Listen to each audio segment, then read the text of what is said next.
Bismillahirrahmanirrahim. Innal hamdalillah nahmaduhu ta'ala wa nasta'inuhu wa nastaghfiruh wa na'udzu billahi min shururi anfusina wa sayyiati a'malina. May yahdihillahu fala mudilla lahu wa may yudlil fala hadiya lahu. Ashhadu an la ilaha illallah wahdahu la syarika lah wa ashhadu anna Muhammadan 'abduhu wa rasuluhu. Yaqulu Allahu jalla wa 'ala: يا أيها الذين آمنوا اتقوا الله حق تقاته ولا تموتن إلا وأنتم مسلمون. وقوله تعالى: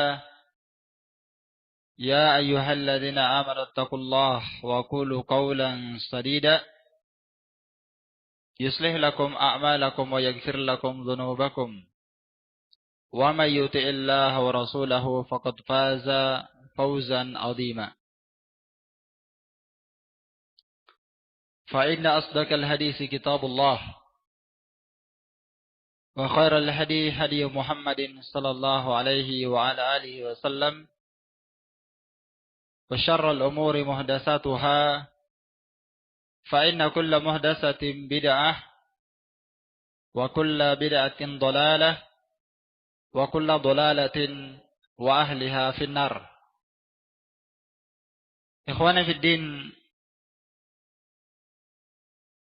wa akhwati fillah, para pendengar setia kajian online di sore hari ini. Barakallahu fikum. Alhamdulillah wa syukrulillah wa la hawla wa la quwata illa billah. Insyaallah taala kita lanjutkan kajian tematik pada sore hari ini.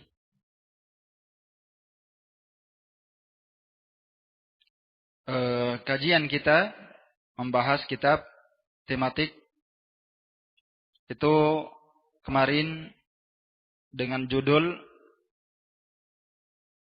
Asbabun Najah min Karbi Yaumil Qiyamah, yaitu sebab-sebab keselamatan dari kengerian pada hari kiamat. Kita berpindah pada hari ini kepada pembahasan yang lain, tetap kajian tematik. Insyaallah nanti kita lanjutkan kembali kajian itu di pertemuan akan datang. Taib. Insyaallah taala pada kajian sore hari ini kita akan membahas tentang mafasidul kasal wa kasratu yajma'uha ma ya'ti. Kasiratun.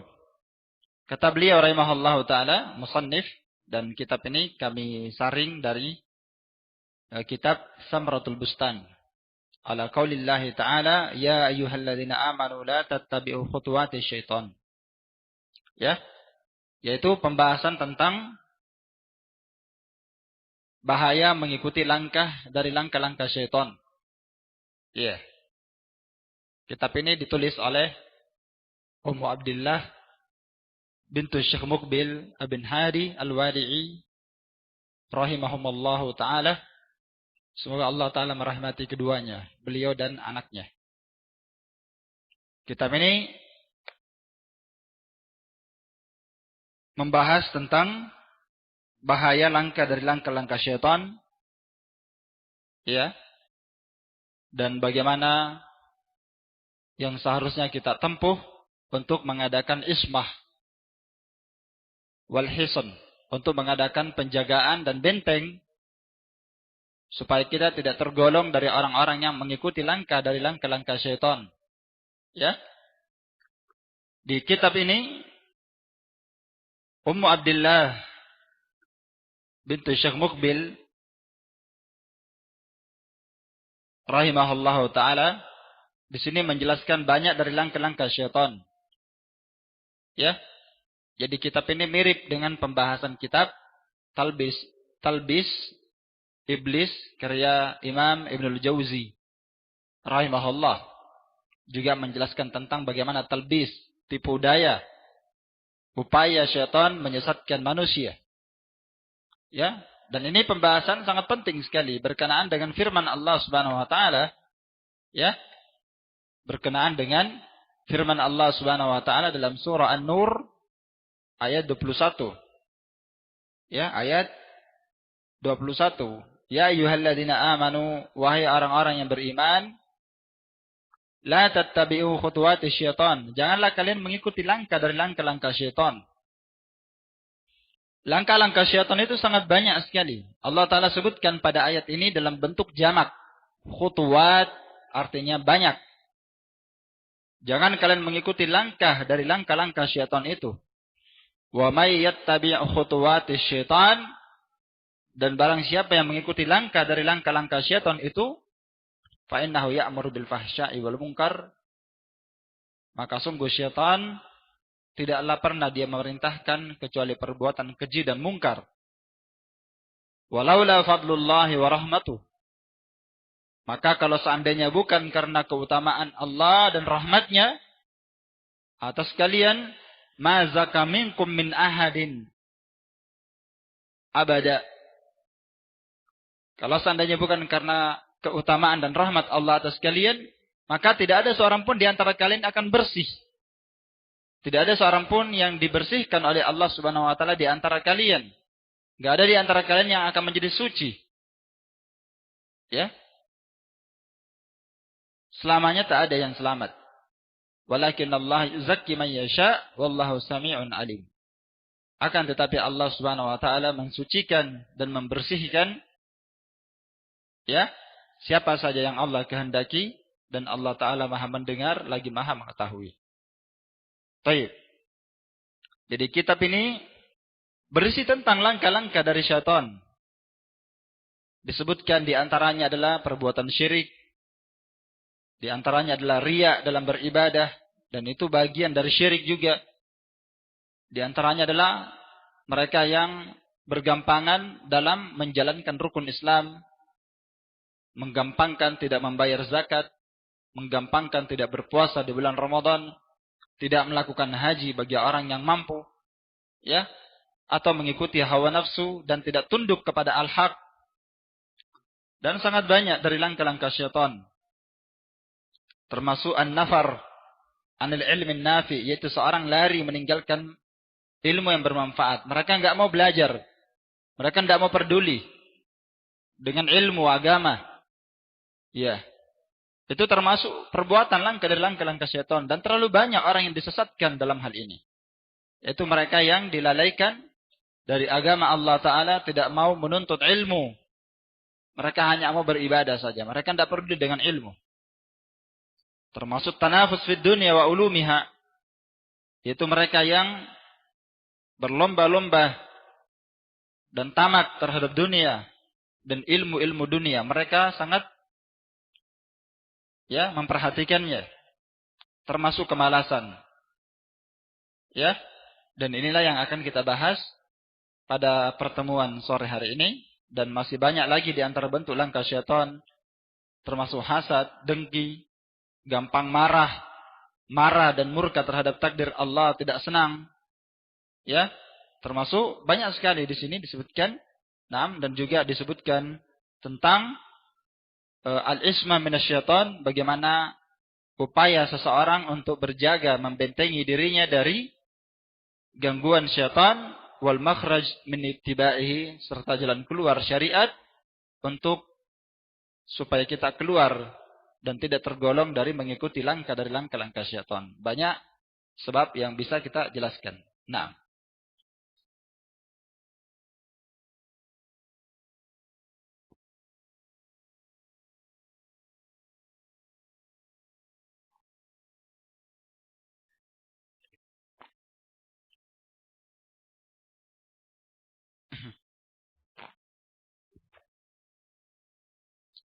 ikhwani fid din wa akhwati fillah, a'azzani Allah wa iyyakum, rahimani wa rahimakumullahu jami'an.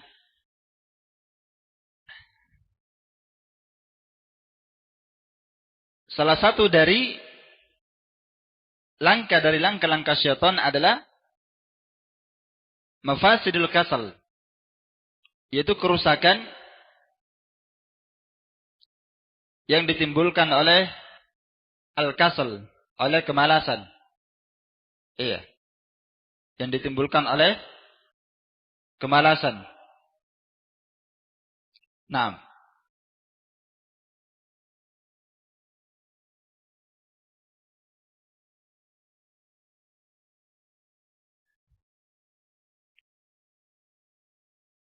Dan ini sangat banyak sekali di antara mafsadat, kerusakan yang ditimbulkan oleh kemalasan. Itu sangat banyak sekali.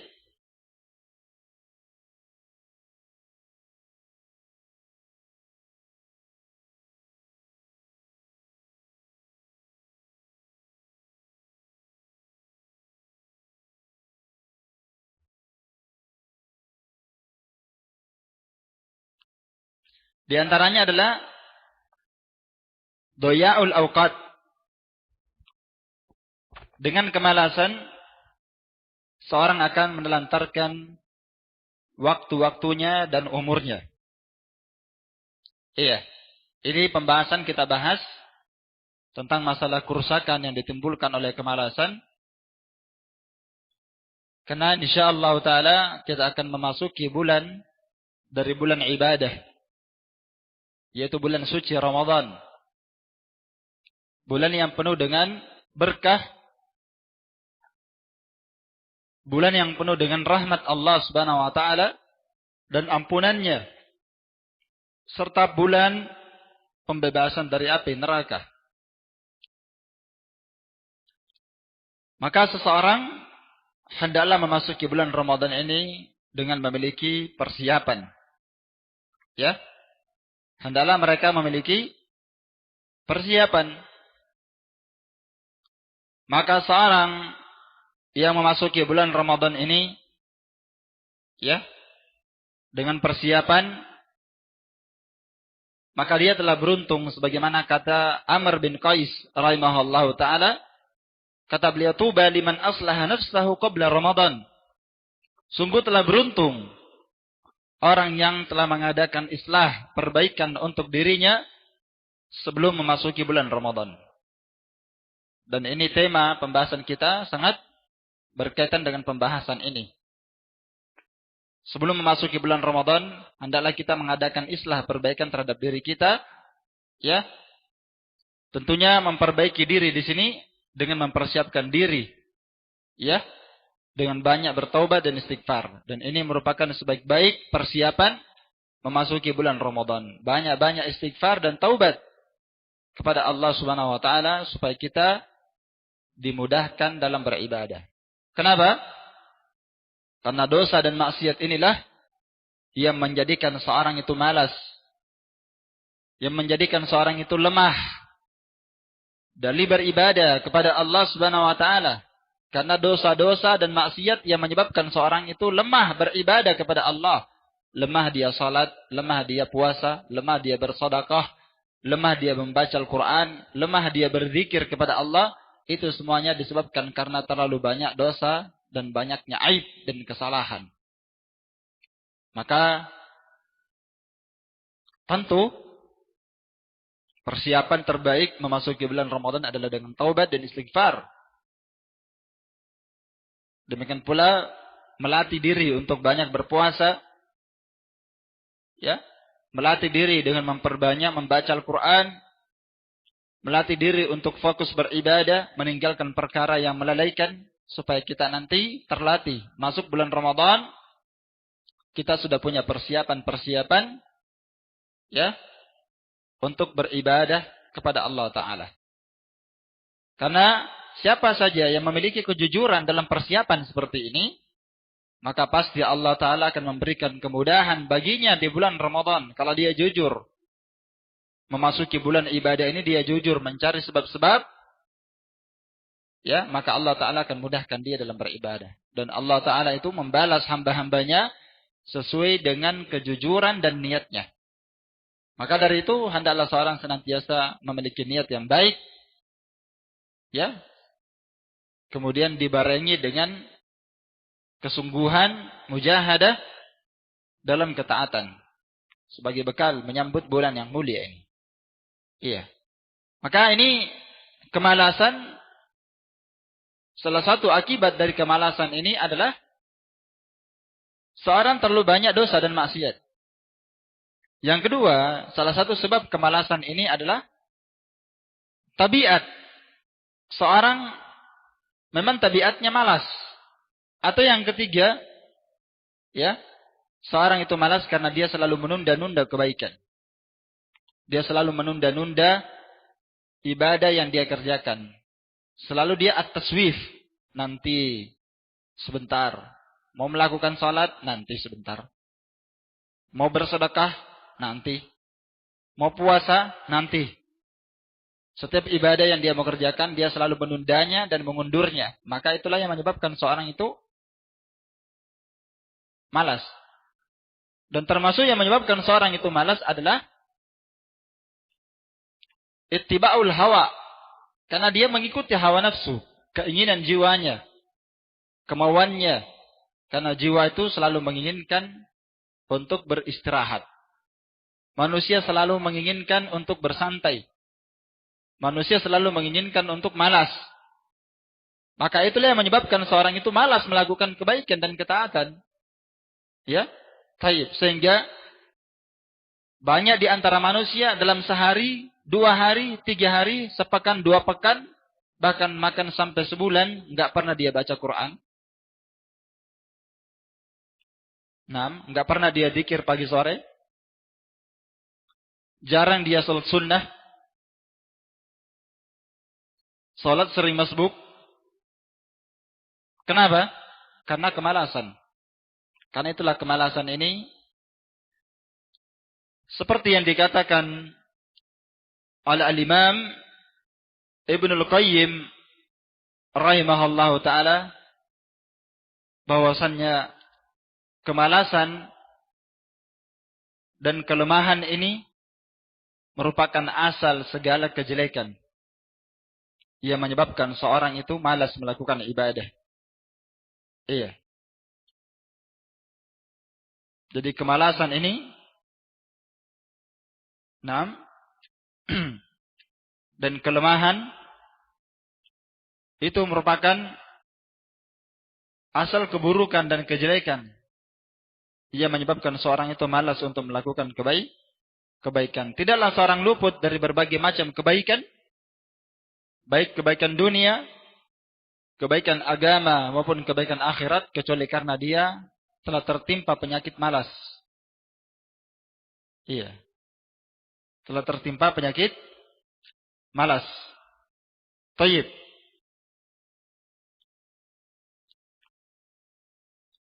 Tentang al-kasal ini, ikhwan fiddin, ya, Nabi SAW telah berlindung dari kemalasan. Di dalam hadits riwayat Muslim, Nabi SAW biasa membaca doa, Allahumma inni a'udzubika minal ajz wal kasal.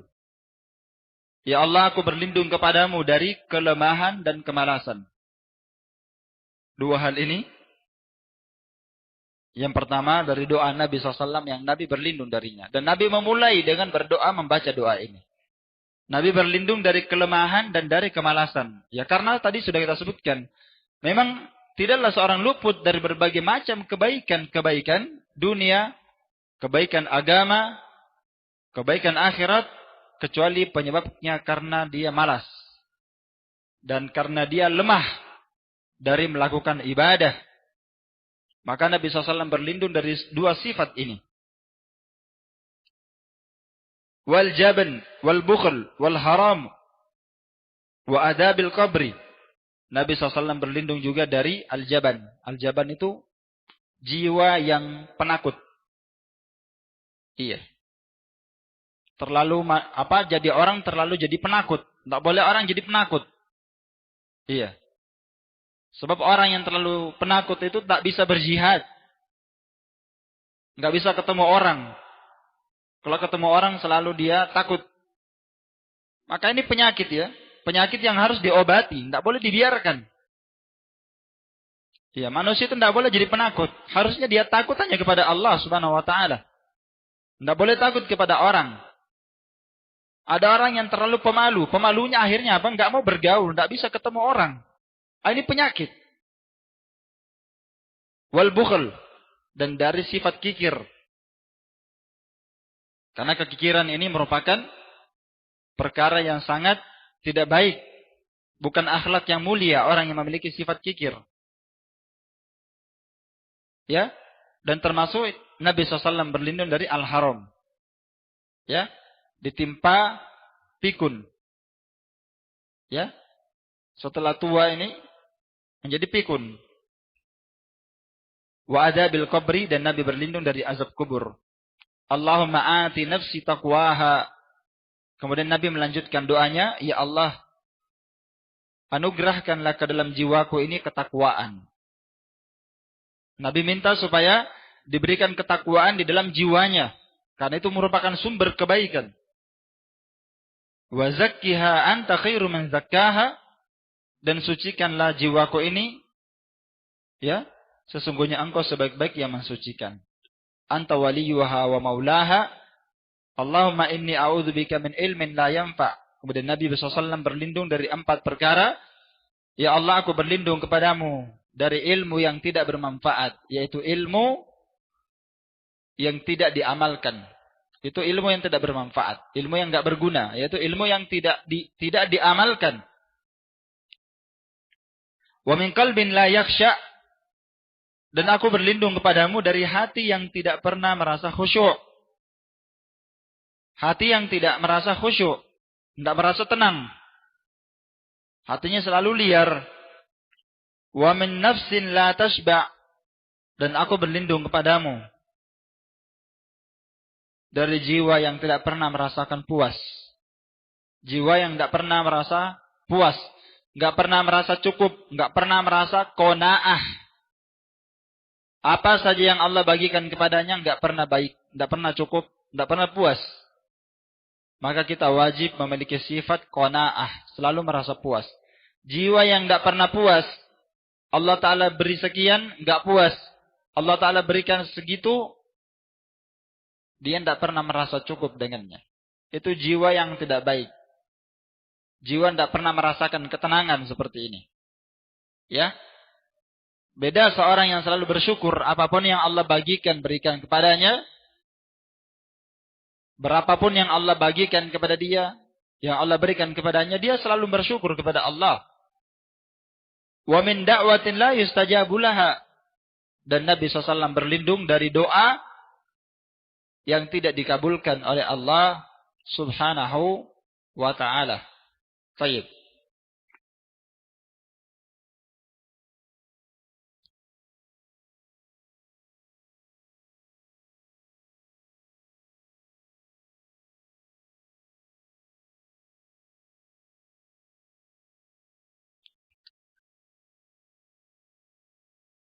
Ikhwani fid din, a'azzani Allah wa iyyakum, rahimani wa rahimakumullah jami'an. Di sini saya akan sebutkan di antara kerusakan yang ditimbulkan oleh kemalasan ini. Di antaranya adalah menelantarkan waktu dan umur. Seorang yang selalu malas, ya, selalunya mau malas dari perintah Allah Subhanahu wa taala, maka kebanyakan dari waktunya dan umurnya itu terlantar. Iya. Siapa yang telah dikuasai oleh kemalasan, maka pasti waktu-waktunya akan terlantar. Dan ini hukumnya haram.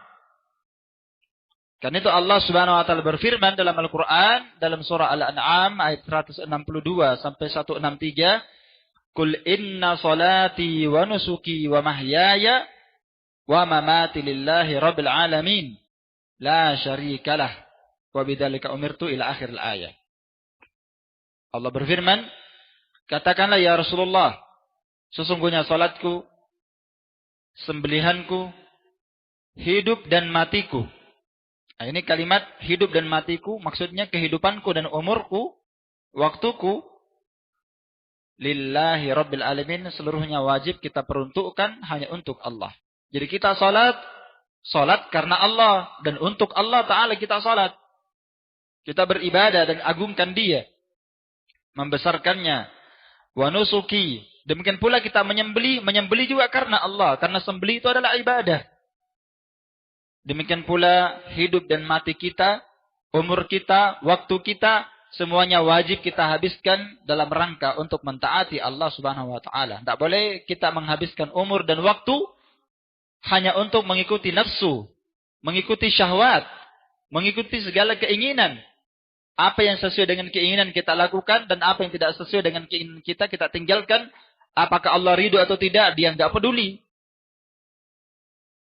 Ya. Baik. Seluruhnya milik Allah Ta'ala. Salat, ibadah, hidup dan mati kita lillahi rabbil alamin. Seluruhnya hanya untuk Allah. La syarikalah. Tidak boleh kita persekutukan Allah. Maka ayat ini menunjukkan bahwa kehidupan manusia dan matinya itu seluruhnya untuk Allah. Bukan miliknya hamba itu waktu. Ya. Sehingga kalau begitu, tidak halal seseorang menggunakan waktu-waktu itu, ya, sesuai dengan keinginan dia. Tidak boleh dia gunakan waktu-waktu itu kecuali di dalamnya harus perkara yang Allah cintai dan perkara yang Allah ridhoi. Karena Allah yang memiliki waktu itu. Allah Ta'ala yang memiliki kita. Waktu kita, umur kita, hidup dan mati kita, itu seluruhnya miliknya Allah Subhanahu wa Ta'ala. Maka seseorang tidak boleh mempergunakan apa yang bukan miliknya. Dia gunakan sesuai dengan keinginannya. Maka harusnya dia gunakan dalam perkara yang Allah ridhoi, karena Dia yang memiliki hal itu. Iya. Dan tentunya Allah Ta'ala la yardo bitadyi'il awqat. Allah tidak akan mungkin ridho dengan menelantarkan waktu. Karena itulah waktu ini merupakan nikmat. Ya. Waktu ini merupakan salah satu dari nikmat Allah Subhanahu wa Ta'ala yang sangat besar, yang dimana manusia tidak akan menyadari waktu-waktu ini, ya, kecuali setelah kematian mendatangi dia. Kecuali setelah kematian mendatanginya. Iya. Karena itulah disebutkan oleh Muhammad bin Saleh Al-Utsaimin rahimahullahu taala, Syekh Ibnu Utsaimin berkata, "Al-waqtu agla 'alal insani minal mal." Sesungguhnya waktu ini lebih mahal di sisi manusia dibandingkan harta. Waktunya itu adalah umurnya. Hari-hari yang dia lewati. Waktunya, umurnya, hari-hari yang dia lewati itu merupakan perkara yang paling bernilai bagi manusia dibandingkan harta miliaran, triliunan, bahkan seluruh harta yang ada di dunia ini. Karena satu hari yang dipergunakan oleh manusia, 1 detik, 2 detik, 3 detik dia pergunakan untuk bertasbih kepada Allah Subhanahu wa Ta'ala, maka surga telah menanti dia. Ya. Setiap waktunya dia manfaatkan untuk mencari kecintaan Allah dan keridhoannya,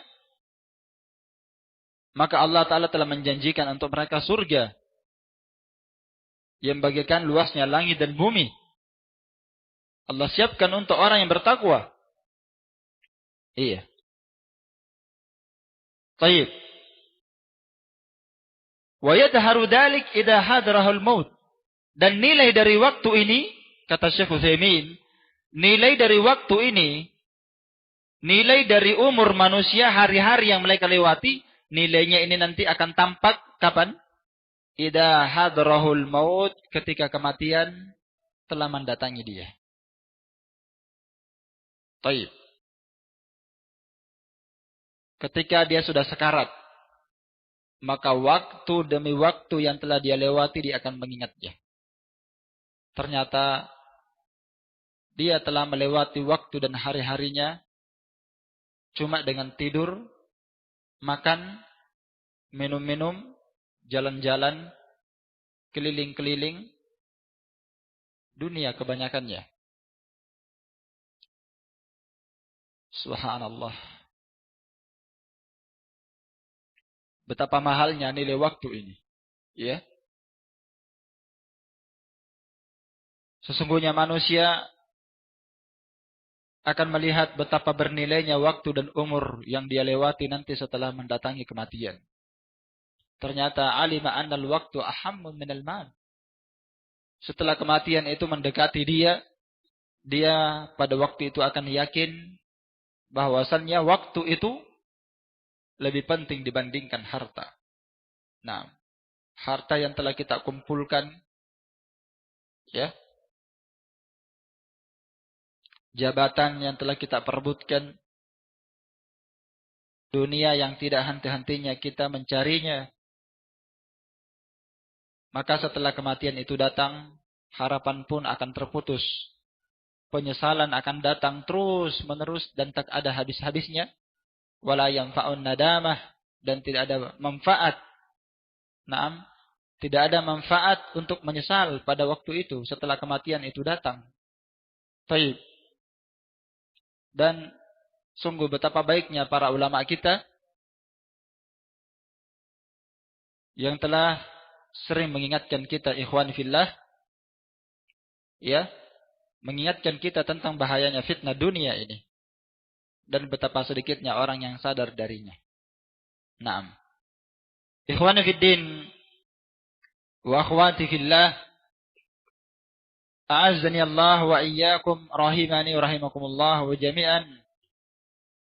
Datang dalam hadits riwayat Al-Bukhari dari sahabat Abdullah bin Abbas radhiyallahu taala anhuma.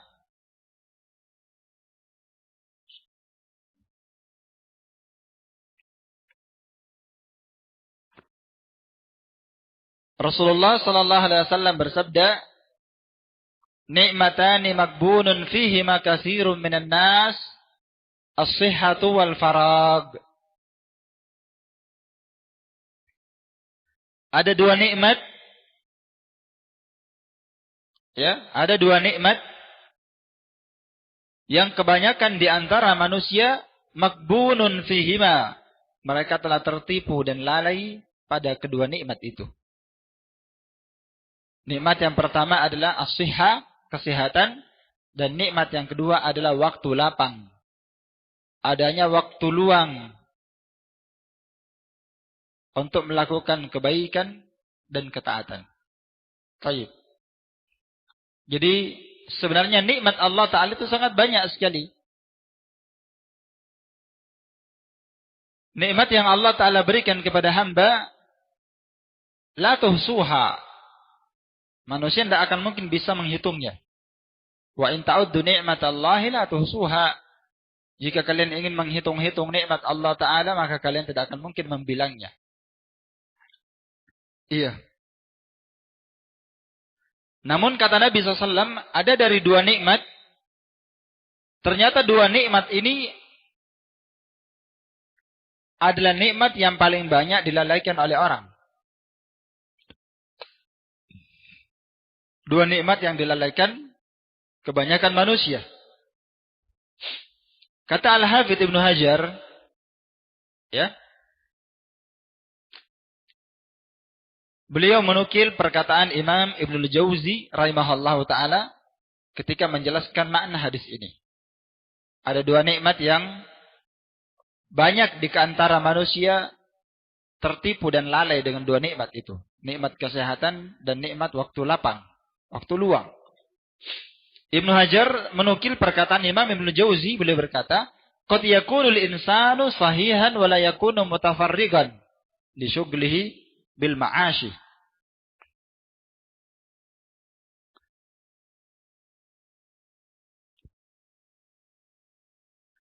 Kata beliau, kadang seseorang itu sehat, ya. Kadang seorang itu sehat, tapi dia tidak punya waktu luang karena kesibukan dia dalam mencari penghidupan, dalam mencari nafkah. Sehat, tapi dia punya banyak kesibukan. Kesibukan karena mencari nafkah, sibuk jual di pasar. Ada kesibukan dia menjual, ada kesibukan dia berada di kantor, ada kesibukan dia berada di rumah sakit, ada diberikan kesibukan meskipun dia sehat. Maka yang seperti ini kadang itu yang menjadi penghalang bagi dia untuk melakukan banyak ketaatan. Ya kan? Kadang itu menjadi penghalang bagi dia untuk melakukan banyak kebajikan. Karena dia punya kesibukan meskipun dia sehat. Sebaliknya, waqad yakunu mustaghniyan wa la yakunu sahihan. Sebaliknya, ada orang yang diberikan kecukupan harta oleh Allah. Berarti dia sudah tidak sibuk kan? Cukup dia tinggal di rumahnya, makan, minum, tidur. Allah Ta'ala berikan dia kecukupan harta dunia. Wa la yakunu sahihan. Akan tetapi dia tidak diberikan kesehatan oleh Allah. Ternyata dia sakit. Tidak sehat. Bisa banyak beribadah? Enggak bisa. Karena dia sering sakit. Meskipun dia adalah orang yang kaya. Jadi tidak terkumpul padanya dua nikmat itu. Kadang diberi kesehatan, tapi sibuk mencari dunia. Berarti dia tidak punya waktu lapang. Kadang orang diberikan waktu lapang dengan kecukupan dunia, diberikan harta, punya waktu lapang. Enggak ada yang menyibukkan dia, tapi dia enggak sehat. Tidak terkumpul padanya dua nikmat. Nah, kata Imam Ibnu Jauzi, fa in ijtama'a, maka ketika berkumpul dua nikmat itu, dia diberikan kesehatan oleh Allah, kemudian Allah Ta'ala berikan dia kecukupan urusan dunia, punya waktu lapang dan punya kesehatan, faghalaba alaihil kaslu anit ta'ah, lalu dia ternyata diliputi oleh kemalasan. Enggak ada yang menghalangi dia. Dia memang orangnya malas. Malas dari melakukan kebaikan. Maka itulah orang yang tertipu. Seperti sabda Nabi SAW. Ada dua nikmat yang banyak sekali manusia tertipu dan lalai dari dua nikmat itu. Yaitu nikmat kesehatan dan nikmat waktu lapang. Ini diantara maknanya. Orang yang terkumpul padanya dua nikmat itu. Sudah diberi kesehatan, diberikan kecukupan oleh Allah Ta'ala. Tapi dia tetap malas melakukan kebaikan dan ketaatan. Memang dia sukanya malas. Menghabiskan umur dan waktu. Di tempat-tempat nongkrong. Ya. Menghabiskan waktu. Di tempat-tempat olahraga. Menghabiskan waktu di tempat-tempat rekreasi. Ya. Masih mending ya. Kalau dia bercerita-cerita yang baik. Kalau dia pergi nongkrong di bioskop. Nonton bareng. Ya. Ikhtilat. Atau dia pergi nonton konser. Atau dia pergi nonton menyanyi. Ini kan musibah. Sudah menghabiskan umur. Ternyata dia sudah terjatuh ke dalam berbagai macam dosa dan maksiat. Naam.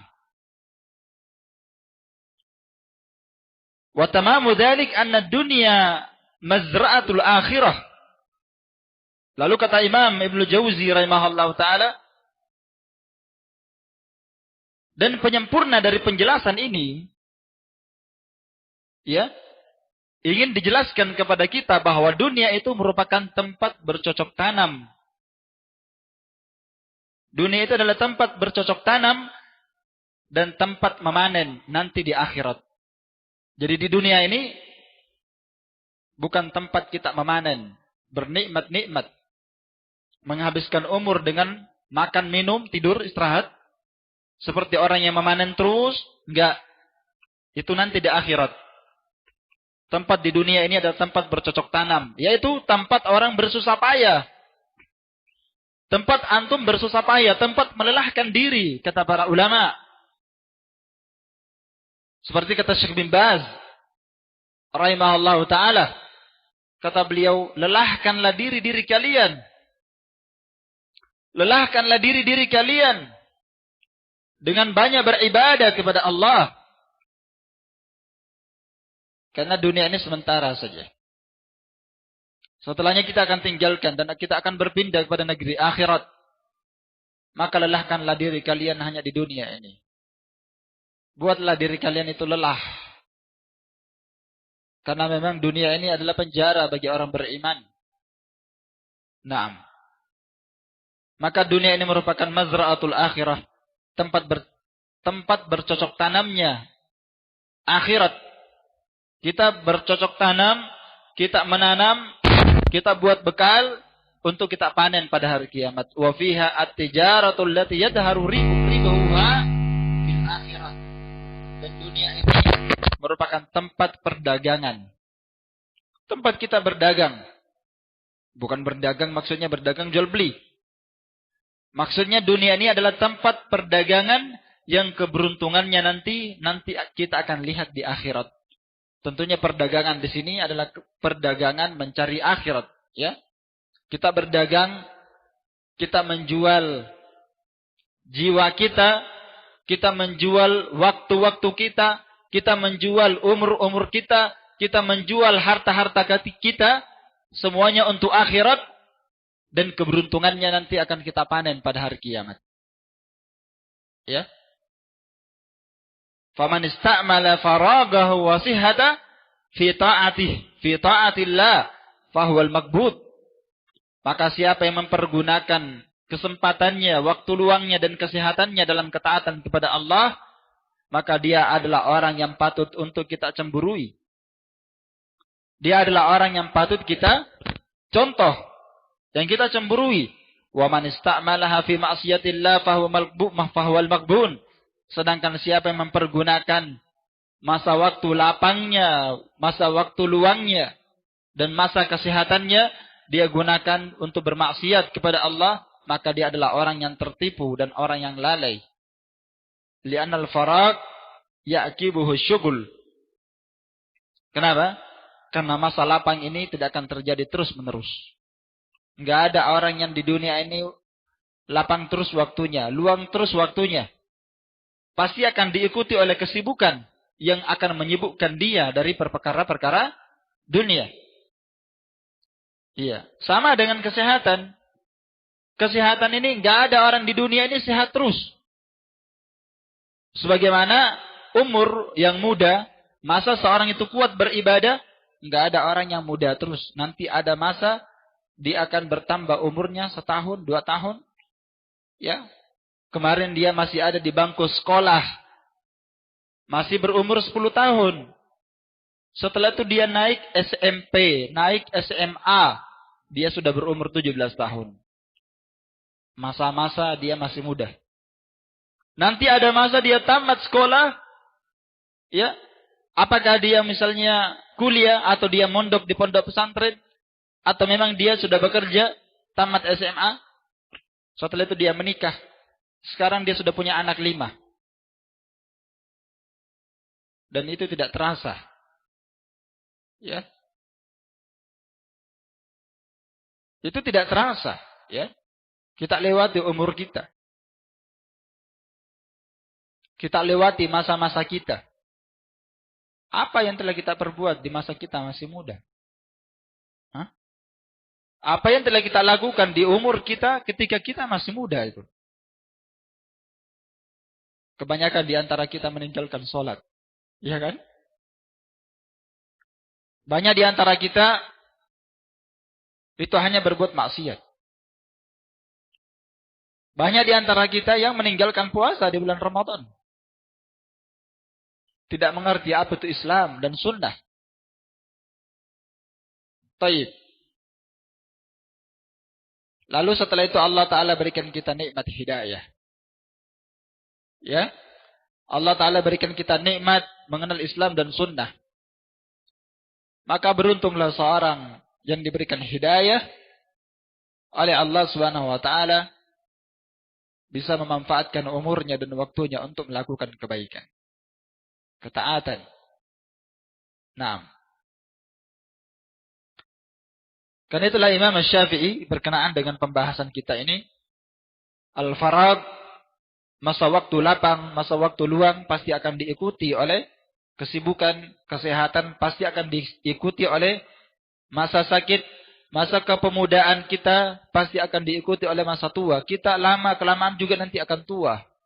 Seperti itulah dunia. Enggak ada yang kekal di dunia ini. Ya. Karena itulah Imam Syafi'i rahimahullah ta'ala. Al-waktu kas-sayf. In lam taqta'ahu qata'ak. Wan nafsu idza lam tushgal syagalatka bil batil. Kata Imam Syafi'i rahimahullah ta'ala itu, waktu itu bagaikan pedang. Waktu itu bagaikan pedang. Ya. In lam taqta'hu qata'ak. Jika kalian tidak memenggalnya, kalian tidak memotongnya, maka dia yang akan memenggal kalian. Maknanya bagaimana? Waktu itu bagaikan pedang. Jika kalian tidak memotongnya, maksudnya jika kalian tidak mempergunakan waktu-waktu kalian dengan kebaikan, jika kalian tidak mempergunakan umur kalian dengan kebaikan, ketaatan, kalian tidak sibukkan diri kalian dengan kebaikan-kebaikan, qata'ak, maka umur dan waktu-waktu dan hari-hari yang berlalu, itulah yang akan membinasakan kalian kelak. Umur kalian, hari-hari kalian, waktu-waktu kalian, itulah yang akan membinasakan kalian kelak. Wan nafsu idza lam tusgal. Jiwa itu apabila tidak disibukkan oleh perkara yang baik, jiwa manusia jika tidak disibukkan dalam perkara yang baik, dalam perkara ketaatan, syagalatka bil batil, maka jiwamu itu akan menyibukkan kalian dalam perkara yang batil. Maka seorang yang terbiasa membiasakan diri dengan kebatilan, kemaksiatan dan dosa, hendaklah dia berusaha untuk meninggalkan kebiasaan buruk. Hendaklah dia menggantinya dengan kebiasaan yang baik. Karena jiwa manusia itu seperti itu, tergantung pemiliknya. Karena sumber manusia itu ada pada ruh mereka. Ada pada ruh mereka. Jika ruh mereka, yakni jiwa mereka, itu adalah jiwa yang kuat, jiwa yang baik, maka jiwa ini akan mengarahkan Anda kepada kebaikan. Kalau badan itu lemah, tapi jiwanya itu adalah jiwa yang kuat, memiliki semangat yang kuat untuk baik, untuk taat, ya, maka badan yang lemah bisa jadi kuat. Nah, jadi manusia itu diibaratkan seperti seorang penunggang kuda. Seperti seorang penunggang kuda, ya. Ya, kuda ini akan menjadi semangat dan akan menjadi kuat tergantung orang yang membawanya. Sama dengan kendaraan. Ya. Mobil juga seperti itu, sama dengan kuda, tergantung orang yang membawanya. Kalau orang yang membawanya itu adalah orang yang semangat, orang yang kuat dan orang yang berani, maka kudanya itu akan berlari dengan kencang. Seperti itulah ruh pada diri manusia. Kalau ruhnya itu bersemangat, maka badannya akan kuat. Coba kalau yang membawa kuda itu adalah orang yang lemah jiwanya, maka kudanya itu akan berlari seperti mobil lari 20. Akan lemas. Akan lemah. Ya, tergantung pada orang yang membawanya. Seperti itulah ruh, kata para ulama. Manusia itu tergantung dari ruhnya, tergantung dari jiwanya, tergantung dari nafsunya. Iya. Makanya jiwa itu perlu untuk diperbaiki. Karena badan manusia ikut kepada ruh. Ikut kepada ruh tersebut. Maka jiwa itu jika tidak disibukkan dengan kebaikan, maka dia akan menyibukkan kalian dalam perkara yang batil. Dalam perkara yang batil. Iya. Maka di dunia ini enggak ada yang kekal. Pasti ada masa usang, ada masa sakit, dan ada masa taib, dan ada masa tuanya. Iya. Dan di dunia ini ada masa kita berkumpul, dan pasti ada masa kita akan berpisah. Iya kan? Ada masa kita berkumpul, dan ada masa kita akan berpisah. Enggak ada orang yang berkumpul terus. Ada masa dia akan berpisah dengan orang tuanya, dengan ayahnya, dengan ibunya. Ada masa dia akan berpisah dengan anak-anaknya. Dan akan ada masa dia akan berpisah dengan istri dan suaminya. Enggak ada orang yang kekal di dunia ini. Enggak ada. Iya. Ada masa dia sehat. Dan pasti akan ada masa dia sakit. Mungkin sakit yang akan membawa kepada kematiannya. Ada masa dia muda. Dan akan ada masa dia akan tua. Ada masa waktu lapang. Dan akan ada masa waktu sempit. Ada masa Allah berikan dia kemudahan. Dan ada masa Allah berikan dia kesulitan. Dan kesusahan. Dunia itu seperti itu. Enggak ada yang kekal. Enggak ada yang abadi. Semuanya akan ditinggalkan. Dan tidak ada yang akan menemani manusia setelah kematiannya. Kecuali hanyalah amalannya saja. Nah. Enggak ada yang menemani manusia setelah kematiannya. Kecuali amalannya. Maka hendaklah seseorang itu berusaha untuk memperbaiki diri. Mengislah. Memperbaiki dirinya. Banyak bertaubat. Dan banyak istighfar. Pada Allah Subhanahu wa taala. Apalagi memasuki bulan Ramadan, ya. Waktu perlu kita jaga. Nah. Al-waktu nafisun. Kata para ulama, waktu itu merupakan nafis. Sesuatu yang sangat mahal dan sesuatu yang sangat berharga sekali. Seperti apa yang dikatakan oleh Syekh Muhammad bin Salih Al-Utsaimin rahimahullahu taala, al-waktu agla 'alal insan minal mal. Waktu itu lebih mahal nilainya di sisi manusia dibandingkan seluruh harta. Ya. Dibandingkan seluruh harta. Iya. Dan itu akan nampak nanti bagaimana besarnya nilai waktu setelah kematian mendatangi manusia. Dan juga para ulama berkata, waktu itu adalah perkara yang sangat mahal dan sesuatu yang sangat berharga. Iya. Karena itulah seseorang ya menunjukkan bahwasannya waktunya serta kesehatannya itu lebih berharga dibandingkan harta. Coba lihat kalau ada orang yang sakit, apalagi sakitnya parah yang bisa saja mengancam jiwanya, mereka rela mengeluarkan hartanya, bahkan menghabiskan hartanya seluruhnya, yang penting dia diberikan kesehatan dan bisa hidup.